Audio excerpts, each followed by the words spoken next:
The of all bombs was dropped on the Nangahar Province of Afghanistan. This is along the Pakistan-Afghanistan border last week. It is the largest conventional warhead ever deployed in a combat situation or in a war, excluding, of course, nuclear weapons, which are not conventional.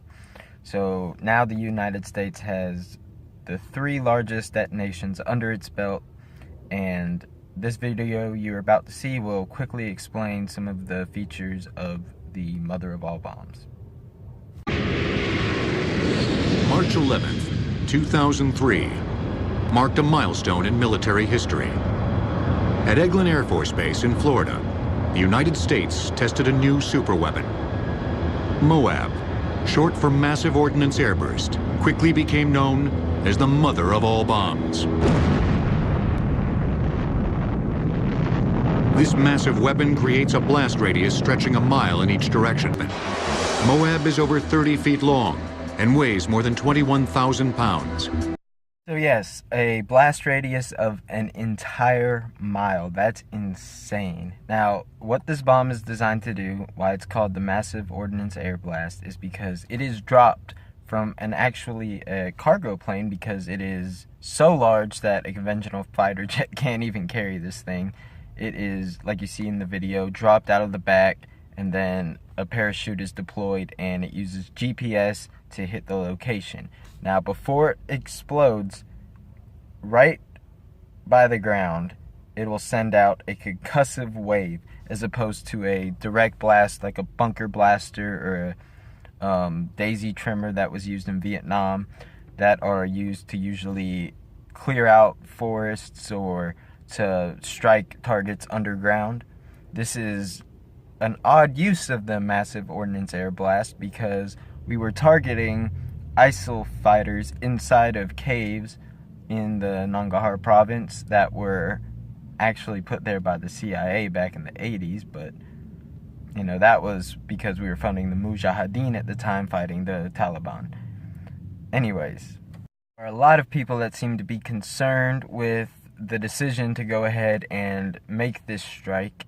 Now, apparently, Donald Trump did not even need to authorize such an attack, because it would normally fall under the duties of a military general in the area, and because of how tense, global politics is right now, and how easily things could fall apart in the Middle East particularly, it would be a very foolish move for anybody to drop such a large bomb without the approval of the president. And apparently we also had the blessing of the Afghani president to carry out this test. We sent military advisors to make sure that there were no civilians in the area. So it's pretty easy to extrapolate that this was more of a show of power than a strategical strike to take out targets.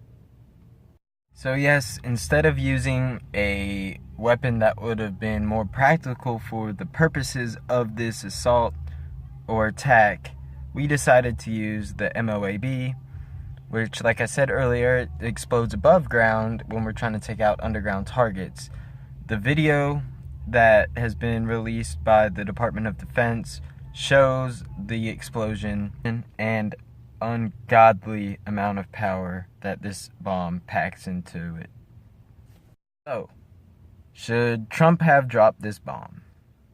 Or should the U.S. military have dropped this bomb? My opinion, no. No, no, no, no, no, no, no, no, no, no, no, no, no.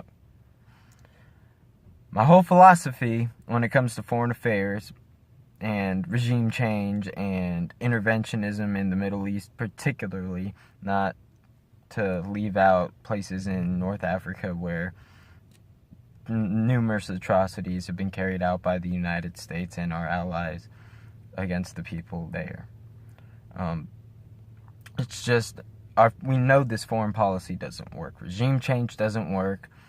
trying to show strength to a man-child that is Kim Jong-un in Pyongyang is only going to make him want to, send off a even larger nuclear bomb or show a greater sign of force. And this can only lead to one place, man, and it's the place that everybody's been scared that we would end up for a long time, and that's in World War III. Because of the separation between the Allies and the just complete clusterfuck that's going on around the Middle East. And we just need to go home. If you want to make America great again, for all of you trumpeters out there, you can make it great again by stopping foreign regime change, by stopping faux democracies, by stopping these interventionist wars, by stopping funding to private defense contractors like Lockheed, Raytheon, Boeing, the list goes on. There are ways we can get not only our forces, but our men and women who have been sent there. We have about 2,000 troops in Syria right now who were at first military advisors. Now we know that one of them was killed in Afghanistan earlier last week, which is why some speculate that we dropped the mother of all bombs in Afghanistan, maybe as a type of deterrent in the future. But at the same time, the same attack has been interpreted by some as a show of strength against Pyongyang and Kim Jong-un. So I'd like to hear your thoughts on this. If you think this was a justified attack, if you think it was the right thing to do, if you think that you fall somewhere in between, I'd love to know. If you would like to appear on a Primo Show podcast, which I am really excited to start doing soon, you can email primoshow@gmail.com, or you can try to leave a comment. I try to engage with everybody who comments on my videos, and we'll try to work something out. And thank you for watching. Please stay tuned for more updates, more stories. Like, subscribe, share, follow, all the above. I'll see you guys next time. Take it easy.